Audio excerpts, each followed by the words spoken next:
¿Por qué las cebras no tienen úlcera? Capítulo 4. Estrés, metabolismo y cómo liquidar nuestra cuenta bancaria. Así que vamos corriendo por la calle a máxima velocidad, perseguidos por un león. La cosa se estaba poniendo fea, pero nuestra buena suerte, el sistema cardiovascular se ha puesto en marcha y suministra energía y oxígeno a nuestros músculos. Pero, ¿qué energía? Mientras corremos a toda velocidad no tenemos tiempo de tomarnos una chocolatina y extraer sus beneficios. Ni siquiera tenemos tiempo de digerir la comida que ya estaba en nuestro estómago. El cuerpo tiene que obtener energía de nuestras zonas de almacenamiento, la grasa, el hígado o los músculos.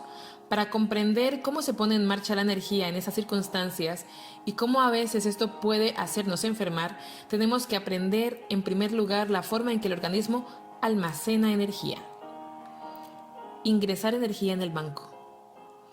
El proceso básico de la digestión consiste en descomponer partes de animales y vegetales para que puedan transformarse en partes de humanos. No podemos emplear esas partes tal como están. No podemos, por ejemplo, aumentar la fuerza de los músculos de las piernas injertando el trozo de muslo de pollo que nos comemos. Hay que descomponer los alimentos en sus elementos más simples, moléculas, los aminoácidos, piezas de construcción de proteínas, los azúcares simples como la glucosa, piezas de construcción de los azúcares más complejos y de los almidones, los ácidos grasos libres y el glicerol, los elementos que constituyen las grasas. Esto lo llevan a cabo en el tracto gastrointestinal las enzimas, elementos químicos que descomponen moléculas más complejas. Las piezas de construcción simples que se obtienen de los elementos pasan al torrente circulatorio, que las transportan a las células que las necesitan. Una vez en ellas, las células son capaces de usarlas para fabricar proteínas, grasas y carbohidratos necesarios para seguir vivas.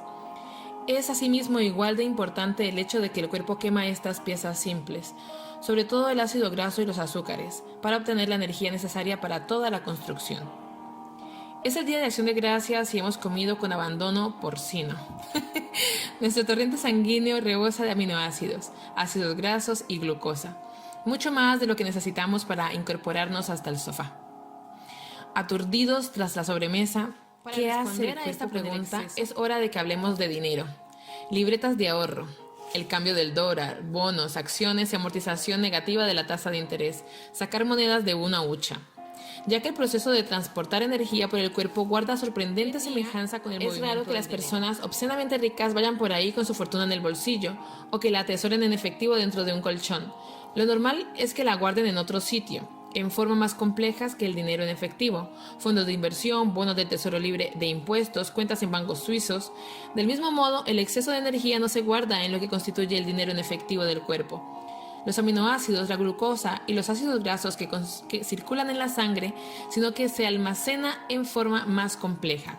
Las enzimas de las células adiposas se combinan con los ácidos grasos triglicéridos. Véase la tabla de la siguiente página. Si se acumula un número suficiente en la célula adiposa, se engorda. Mientras tanto, la enzima de la célula de todo el organismo hace que se unan varias moléculas de glucosa. Estas largas cadenas, formadas a veces por miles de ellas, se denomina glucógeno, que se adhiere a los músculos o al hígado. De igual modo, las enzimas de las células del cuerpo hacen que se formen largas cadenas de aminoácidos, transformándolos en proteínas. La insulina es la hormona que activa el transporte de almacenamiento de las piezas de construcción en las células adecuadas. En cierto sentido, la insulina planifica nuestro futuro metabólico. Si tomamos una opípara comida, la insulina sale del páncreas al torrente circulatorio, estimulando el transporte de ácidos grasos hasta las células adiposas, así como la síntesis del glucógeno y las proteínas. La insulina es la que rellena los impresos de depósito de nuestros bancos de grasa.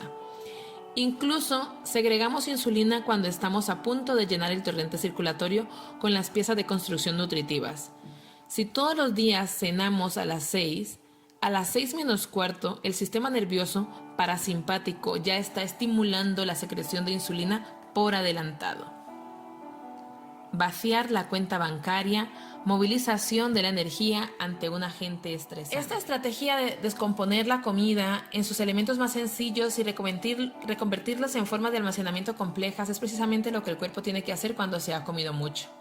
Y es precisamente lo que no debe hacer frente a una emergencia física, ya que entonces hay que detener el almacenamiento de energía, incrementar la actividad del sistema nervioso simpático y disminuir la del parasimpático, lo que hace decrecer la secreción de insulina. Es el primer paso para enfrentarse a una emergencia. El cuerpo además tiene otro modo de asegurarse de que ha cesado el almacenamiento de energía. Cuando se inicia una situación de emergencia estresante, se segregan glucocorticoides que bloquean el transporte de nutrientes a las células adiposas, lo cual contrarresta los efectos de la insulina que aún haya en circulación. Además de detener el almacenamiento de energía, es necesario que el cuerpo tenga acceso a la energía ya acumulada. Queremos acceder a nuestra cuenta bancaria, liquidar parte de nuestro saldo y convertir los nutrientes almacenados en equivalente corporal del dinero en efectivo para salir de la crisis. El organismo vuelve sobre sus pasos de almacenamiento mediante la liberación de hormonas del estrés, glucocorticoide, glucagón, adrenalina y noradrenalina, lo que hace que los triglicéridos se descompongan en las células adiposas y como resultado se descarguen ácidos grasos y glicerol en el sistema circulatorio. Las mismas hormonas desencadenan la degradación del glucógeno en glucosa en las células de todo el organismo, y la glucosa se vierte al torrente circulatorio. Estas hormonas provocan asimismo que las proteínas de los músculos que no estén trabajando se vuelvan a convertir en aminoácidos. Ya tenemos a los nutrientes almacenados transformados en formas más sencillas. Entonces el cuerpo lleva a cabo otra maniobra de simplificación. Los aminoácidos no son una buena fuente de energía, pero la glucosa sí. El cuerpo desvía los aminoácidos que se hallan en la sangre hacia el hígado, donde se transforman en glucosa. El hígado, en un proceso llamado gluconeogénesis, genera nueva glucosa, que se halla inmediatamente disponible como energía para la crisis. Como consecuencia de estos procesos, los músculos de las piernas pueden disponer de grandes cantidades de energía. Se produce una actividad frenética, dejamos atrás al león, tras una nube de polvo, y llegamos al restaurante solo con unos segundos de retraso con respecto a la secreción anticipada de insulina de las 6:15. Lo que acabo de esbozar es esencialmente una estrategia para, en caso de emergencia, canalizar la energía desde las zonas de almacenamiento como la grasa hacia los músculos. Pero carece de sentido adaptativo que al huir de un depredador llegue energía de forma automática. Por ejemplo, a los músculos de los brazos. Resulta que el cuerpo ha solucionado el problema. Los glucocorticoides y las hormonas de la respuesta de estrés también actúan para bloquear la absorción de energía por parte de los músculos del tejido adiposo. Los músculos individuales que se ejercitan durante una emergencia tienen algún medio de burlar el bloqueo y apoderarse de los nutrientes que se hallan en circulación sanguínea. Nadie sabe cuál es la señal local, pero el resultado evidente es la desviación de la energía de las células adiposas y los músculos en reposo a los que se están ejercitando. ¿Y qué ocurre si uno no puede movilizar energía durante una crisis? Esto es lo que sucede en la enfermedad de Addison, en la que las no pueden segregar adecuadas cantidades de glucocorticoide, o en el síndrome de Scheidringer, donde son la adrenalina y la noradrenalina las que son inadecuadas, teniendo una incapacidad para movilizar al cuerpo durante las exigencias energéticas. Obviamente, más probable es que el león se dé un banquete. Y en un escenario más sutil, y si vivimos en una sociedad occidental y tendemos a tener una respuesta de estrés algo insuficiente, obviamente tendremos problemas para movilizar energía en respuesta a las demandas de la vida cotidiana. Y eso es justo lo que se ve en los individuos con síndrome de cansancio crónico, que se caracterizan, entre otras cosas, por niveles de glucocorticoide en la sangre demasiado bajos. Entonces, ¿por qué nos ponemos enfermos? Puesto que la movilización de la energía en respuesta al estrés funciona tan maravillosamente bien, ¿por qué este proceso nos hace enfermar cuando activamos la misma respuesta durante meses y meses? Por muchas de las mismas razones que hacen que ir corriendo una y otra vez al banco a sacar dinero de nuestra cuenta sea una forma insensata de manejar nuestra economía, en el plano más básico no es eficaz. Aquí podemos recurrir a otra metáfora financiera. Supongamos que disponemos de un dinero extra. Decidimos ingresarlo durante un tiempo en una cuenta de interés elevado. Si aceptamos no tocar el dinero durante un periodo determinado, 6 meses, 2 años, etc., el banco nos ofrece un interés más alto de lo habitual. Y normalmente, si queremos retirar el dinero antes de la fecha, habrá que pagar una sanción por el reintegro. Supongamos entonces que con este acuerdo ingresamos alegremente nuestro dinero. Al día siguiente, nos ponemos nerviosos, lo retiramos y pagamos la sanción. Al día siguiente, volvemos a cambiar de opinión, reingresamos el dinero y firmamos un nuevo acuerdo, para volver a cambiar de opinión por la tarde. Retiramos el dinero y pagamos otra multa. Pronto se nos habrá ido más de la mitad del dinero en sanciones. Del mismo modo, cada vez que retiramos energía de la circulación para almacenarla y la devolvemos de nuevo, perdemos buena parte de la energía potencial. Se requiere energía para llevar esos nutrientes al torrente circulatorio y para sacarlos de él, para activar las enzimas de los que nos unen, con el fin de formar proteínas, triglicéridos y los que los descomponen, y para alimentar el hígado durante la glucogénesis. En efecto, se nos sanciona si activamos la respuesta de estrés con demasiada frecuencia. Acabamos gastando tanta energía que como primera consecuencia nos cansamos antes. Se produce lo que simple y llanamente llamamos fatiga cotidiana. La segunda consecuencia consiste en que los músculos se desgastan, aunque raramente de forma significativa. Los músculos están hasta los topes de proteínas. Si sufrimos estrés crónico, si activamos continuamente la descomposición de las proteínas, los músculos nunca tienen la posibilidad de regenerarse, aunque se atrofian un poquito cada vez que el organismo activa la respuesta de estrés. Se requiere una extraordinaria cantidad de estrés para que tengan consecuencias graves. Sin embargo, una miopatía muscular de este tipo puede ocurrir cuando a un paciente se le administra cantidades ingentes de glucocorticoides para controlar una enfermedad. En estos casos, el desgaste se suele denominar miopatía esteroide. En el último capítulo veremos otro problema relacionado con la movilización constante de la respuesta de estrés metabólica. No es deseable tener toneladas de grasa y glucosa circulando de forma perpetua por nuestro torrente sanguíneo, porque, como hemos visto, eso aumenta la posibilidad de que se agarren a algunos vasos sanguíneos dañados y agraven la aterosclerosis. El colesterol también desempeña aquí un papel. Como se sabe, hay un colesterol malo, también conocido como el colesterol de baja densidad asociado a la lipoproteína LDL, y un colesterol bueno, colesterol de alta densidad asociado a la lipoproteína HDL. El colesterol LDL es el tipo que se adhiere a una placa aterosclerótica, mientras que el colesterol HDL es aquel que ha sido eliminado de las placas y va camino de ser degradado en el hígado. Como consecuencia de esta distinción, nuestro nivel total de colesterol en el torrente sanguíneo no es realmente un número significativo. Uno quiere saber cuánto tiene en cada clase y que hayan grandes cantidades de LDL y mínimas de HDL. Son malas noticias, con independencia una de la otra. Vimos en el último capítulo que la cantidad de inflamación vascular, tal como la miden los niveles de CRP, es el mejor pronosticador de riesgo de enfermedad cardiovascular. Sin embargo, no queremos tener toneladas de colesterol LDL sin suficientes HDL para contrarrestarlos. Y durante el estrés se aumentan los niveles de colesterol LDL y descienden los de HDL. Por lo tanto, si uno se estresa con demasiada frecuencia, los rasgos metabólicos de la respuesta de estrés pueden elevar nuestro riesgo de enfermedad cardiovascular. Estos resultan particularmente importantes en la diabetes. Hay múltiples formas de diabetes y dos son importantes para este capítulo. La primera se llama diabetes juvenil o tipo 1, diabetes insulinodependiente, por razones que se acaban de exponer. En algunas personas el sistema inmunitario decide que las células del páncreas que segregan insulina son en realidad invasores y las atacan.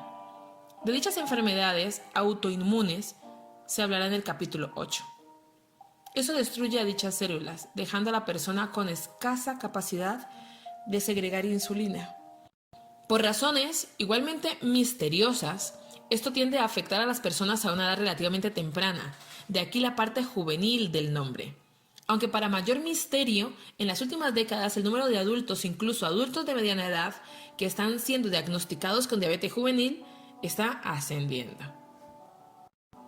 Debido a que la persona ya no puede segregar adecuadas cantidades de insulina, o ninguna, hay poca capacidad de fomentar la ingesta de glucosa e indirectamente ácidos grasos.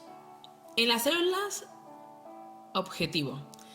Las células se mueren de hambre, mal asunto, falta de energía, los órganos no funcionan correctamente. Además, ahora está toda esa glucosa y ácido graso que circulan por el torrente sanguíneo, bloqueando los vasos sanguíneos de los riñones e impidiendo su funcionamiento. Lo mismo puede suceder en los ojos, provocando ceguera. Los vasos sanguíneos de todo el cuerpo se obstruyen, causando pequeños ataques en los tejidos y a menudo dolor crónico. No es un buen panorama. ¿Y cuál es la mejor forma de manejar la diabetes insulinodependiente? Como todos sabemos, acomodando esa dependencia con inyecciones de insulina. Si uno es diabético, no debe permitir que sus niveles de insulina bajen demasiado, pero tampoco debe tomar demasiada insulina. Por razones complejas, esto priva al cerebro de energía, potencialmente poniéndolo a uno en shock o en un coma y lesionando las neuronas. Cuanto mejor sea el control metabólico de un diabético, menor serán las complicaciones y mayor su esperanza de vida. Se trata de mantener un equilibrio entre la ingesta de alimentos y la dosis de insulina, por un lado, y la actividad y el cansancio por el otro. Y en este campo se ha producido un extraordinario avance tecnológico que permite a los diabéticos controlar los niveles de glucosa en sangre minuto a minuto y en consecuencia provocar minúsculos cambios en la dosis de insulina. ¿Cómo afecta el estrés crónico a este proceso? En primer lugar, las hormonas de las respuestas de estrés hacen que aún más glucosa y ácidos grasos se movilicen en el torrente circulatorio. Y hay otro fenómeno más sutil. Cuando sucede algo estresante, el cuerpo bloquea la secreción de insulina. Cuando el cuerpo no se fía de que el páncreas no siga segregando algo de insulina, tiene lugar un segundo paso. En una situación de estrés, los glucocorticoides actúan como las células adiposas de todo el organismo para hacerlas menos sensibles a la insulina, por si acaso queda algo circulando.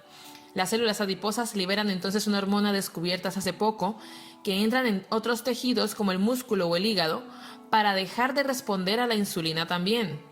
El estrés favorece la resistencia a la insulina y cuando las personas llegan a este estado diabético por tomar grandes cantidades de glucocorticoides sintéticos, han sucumbido a la diabetes esteroide. ¿Por qué esta resistencia a la insulina inducida por el estrés es mala para algunos con diabetes juvenil? Lo tiene todo bien y equilibrado, con una dieta sana, una buena sensibilidad a las señales de su cuerpo para saber cuándo hay que inyectar un poco de insulina, etc.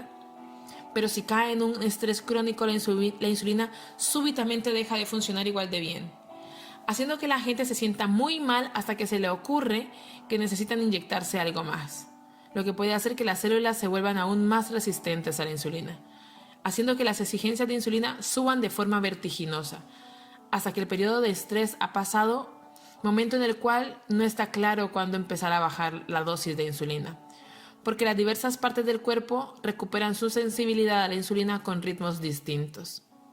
El sistema perfectamente equilibrado está alterado por completo. El estrés, también el psicológico, puede hacer estragos con el control metabólico en un diabético juvenil. En una demostración de esto, varios diabéticos fueron expuestos a un agente estresante experimental, hablar en público, y se controló su secreción de glucocorticoide. Los que tendían a mostrar la mayor respuesta de estrés en estas circunstancias eran aquellos con menos probabilidad de tener diabetes bien controlada. Además, en estudios relacionados, los que manifiestan las reacciones emocionales más fuertes ante un agente estresante experimental tendían a tener los niveles de glucosa en sangre más altos. El estrés puede actuar de otra forma. Algunos estudios exhaustivos han demostrado índices más altos de grandes agentes estresantes sufridos por personas durante los 3 años anteriores a la aparición de su diabetes juvenil, de los que cabría esperar por azar. ¿Significa esto que el estrés puede hacer que el sistema inmune sea más susceptible de atacar al páncreas? ¿Existe algún indicio en el capítulo 8 sobre la inmunidad? Una explicación más probable se basa en el hecho de que una vez que el sistema inmune comienza a atacar el páncreas, es decir, cuando ha empezado la diabetes, pasa un tiempo hasta que aparecen los síntomas. Al tener todos los efectos adversos de los que acabamos de hablar, el estrés puede acelerar el proceso, haciendo que la persona advierta antes que no se encuentra bien. Así, el estrés frecuente y o grandes respuestas de estrés podrían aumentar las probabilidades de contraer diabetes juvenil, acelerar el desarrollo de la diabetes y, una vez que ésta se ha establecido, causar grandes complicaciones en la enfermedad que acorta la vida. Por lo tanto, esta es una población para la cual lograr un control del estrés es decisivo. Diabetes del adulto. En la diabetes del adulto, diabetes del tipo 2, insulino dependiente, el problema no es que haya poca insulina, sino que las células no responden a ella. Ese trastorno recibe asimismo el nombre de diabetes resistente a la insulina. El problema se plantea debido a la tendencia de muchas personas a ganar peso con la edad. No obstante, no se aumenta el de peso con la edad. No se incrementa el riesgo de padecer esta enfermedad. Por ejemplo, en las poblaciones no occidentales no suele haber incidencia de diabetes del adulto. Esta enfermedad no es, por tanto, una característica normal de la vejez, sino de la inactividad y del exceso de grasa, condiciones que suelen ser más habituales con la edad en algunas sociedades. Cuando hay la suficiente grasa almacenada, las células adiposas se llenan. Al llegar a la adolescencia, el número de células adiposas es fijo, y si se engorda, se distiende. Otra comida pesada más y se produce un estallido de insulina para lograr que las células adiposas almacenen más grasa. Pero esta se niegan. Mala suerte, me da igual que seas insulina, estamos llenos. Las células adiposas se vuelven menos sensibles a la insulina que tratar de aumentar el almacenamiento de grasas y absorber menos glucosa. Esa menor sensibilidad se debe fundamentalmente a que, como respuesta a la señal constante de insulina, las células pierden los receptores especializados para esta hormona, proceso denominado regulación descendiente de los receptores. Puede que el lector atento se sienta confuso. Si la insulina regula la absorción de glucosa, ¿por qué influye en la cantidad de grasa que se almacena en las células adiposas? Teniendo en cuenta que el almacén de triglicéridos está en función de la absorción de los ácidos grasos y del glicerol, no de glucosa, por razones demasiado complicadas de explicar ahora. El almacenamiento de ácidos grasos libres y de glicerol en forma de triglicéridos requiere la absorción de glucosa. ¿Se mueren de hambre las células en este caso? Por supuesto que no. La cantidad de grasa acumulada en ellas es la fuente inicial del problema. Entonces, ¿por qué es una situación peligrosa? Porque el exceso de glucosa y ácidos grasos libres se halla circulando en la sangre. Son rufianes, oleaginosos, que no tienen dónde ir y pronto causan problemas. Obstruyen los vasos sanguíneos de los riñones, por lo que les resulta más difícil cumplir su función.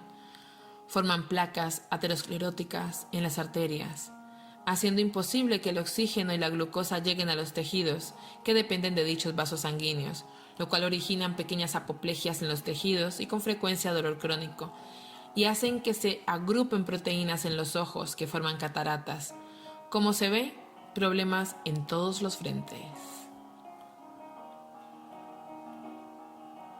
¿Cómo afecta el estrés crónico a este proceso? Una vez más, las hormonas de las respuestas de estrés hacen que aún más glucosa y ácidos grasos se movilicen en el torrente circulatorio. Y hay otro efecto más sutil. Cuando sucede algo estresante, el cuerpo bloquea la secreción de insulina. En una situación de estrés, los glucocorticoides actúan sobre las células adiposas de todo el organismo para hacerlas menos sensibles a la insulina por si acaso queda alguna circulando. Supongamos que tenemos 60 años. Exceso de peso y estamos a punto de padecer diabetes de adulto. Se produce un periodo de estrés crónico. Aumenta la glucosa y los ácidos grasos en el torrente circulatorio. Y además, los glucocorticoides instan continuamente a las células a que presten aún menos atención a la insulina. Cuando eso se produce durante un tiempo lo bastante largo, superamos el umbral y nos convertimos en diabéticos, con la garantía de futuros problemas de arteriosclerosis. ¿Por qué merece la pena prestar atención a todo esto? Porque hay una epidemia mundial de diabetes del adulto, sobre todo en Estados Unidos. En 1990 la padecía un 15% de la población norteamericana mayor de 65 años. Esto se consideraba entonces un desastre sanitario. Algo más de una década después se ha producido un incremento del 33% respecto del dato anterior, y también entre adultos de edad madura. Y esta enfermedad del envejecimiento de pronto está afectando a personas mucho más jóvenes. En la última década se ha producido un aumento del 70% de su incidencia entre personas de 30 y tantos años. Además, en torno a unos 20 millones de norteamericanos son prediabéticos. La diabetes del adulto incluso ha pasado a ser más común entre los jóvenes que la diabetes juvenil. Lo cual, por otra parte, como los habitantes del mundo en vías de desarrollo empiezan a estar expuestos a dietas occidentales, no solo desarrollan diabetes, sino que lo hacen a un ritmo más rápido que los occidentales por razones probablemente culturales y genéticas. Esta antaño inexistente enfermedad aflige aproximadamente a 300 millones de personas en todo el mundo, y el año pasado fue la causa de muerte de 200.000 estadounidenses. ¿Qué significa esto? Es obvio. Pese a la impresión de que todo el mundo se pasa el día comiendo dietas bajas en grasa, carbohidratos, colesterol y realizando largas caminatas en los parques a cada año que pasa, comemos más cantidad de comida basura y hacemos menos ejercicio.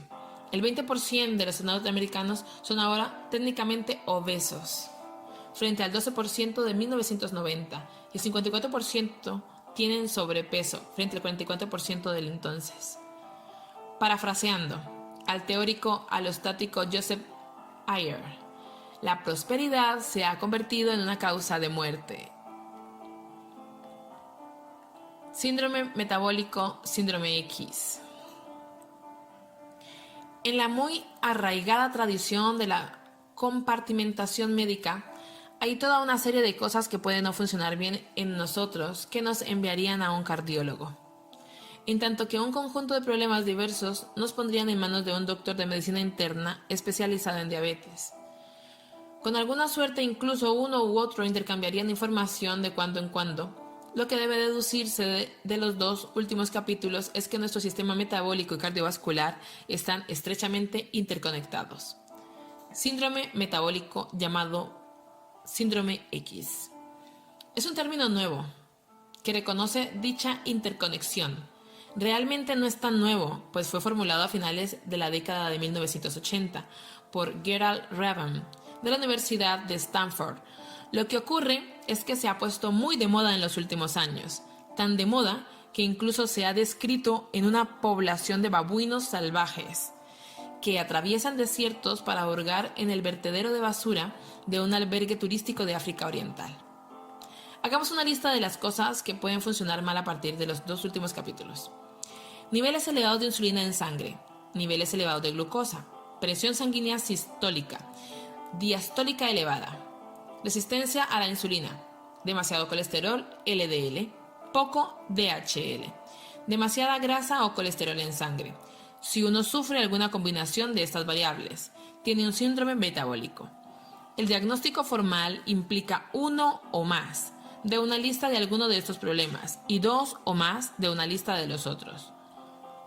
La condición de síndrome de una forma de constatar que si tenemos alguna combinación de estos síntomas, es probable que surjan los demás, puesto que todos están uno o dos pasos de distancia entre sí. Si se tienen niveles altos de insulina, HDL bajo y obesidad abdominal, hay muchas probabilidades de llegar a ser obeso en poco tiempo. Otro conjunto de factores que predicen hipertensión. Las diversas combinaciones de esta serie de características no solo se predicen unas a otras de forma colectiva, anuncian grandes enfermedades como ataques cardíacos o apoplejía y tasas de mortalidad. Esto se demostró con particular sutileza en un impresionante estudio que llevó a cabo un equipo dirigido por Teresa Schiman en UCLA. La medicina suele trabajar con categorías diagnósticas. Si uno tiene los niveles de glucosa por encima de X, es oficial, tiene hiperglicemia. Con los niveles de presión sanguínea por encima de Z, es hipertenso. Pero ¿qué ocurre si nuestros niveles de glucosa, presión sanguínea, colesterol HDL, etcétera, son todos normales, pero se acercan al punto en que uno debería empezar a preocuparse? En otras palabras, ninguna medida es anormal, pero hay un número de medidas anormalmente grandes que es casi anormal. Técnicamente, nada está mal, aunque sea obvio que las cosas no están bien. Escojamos a más de 1000 sujetos para efectuar un estudio. Todos por encima de los 60 años, ninguno de los cuales está enfermo de modo certificable, es decir, donde ninguna de esas medidas sea técnicamente anormal. Ahora veamos cómo responden a todas esas mediciones del síndrome metabólico. Introduzcamos algunas otras medidas también, entre ellos los niveles de glucocorticoides, adrenalina y noradrenalina en estado de reposo. Combinemos de forma matemática las conclusiones que se infieren de estas medidas y en conjunto, esta información es significativamente predictiva de quién tendrá una enfermedad cardíaca, un deterioro de funcionamiento cognitivo o físico o de su esperanza de vida, de manera mucho más precisa que un solo subgrupo de estas variables. Esa es la esencia del concepto de alóstasis, mantener un equilibrio general a través de las interacciones entre diferentes y distantes sistemas del cuerpo. Esa también es la esencia del concepto del deterioro de la carga alostática, una demostración formal de que aunque no haya ninguna medida errónea de manera certificable, si hay suficientes cosas que no están del todo bien, tenemos problemas. Y como evidente conclusión, también esto es la esencia de lo que hace el estrés. No nos enfrenta a un único efecto desastroso, a un pistolero solitario. En vez de eso, nos da patadas, codazos y pone obstáculos aquí y allá. Empeora esto un poco, hace que aquello sea un poco menos eficaz. De ese modo, es más probable que en algún momento se hunda el tejado.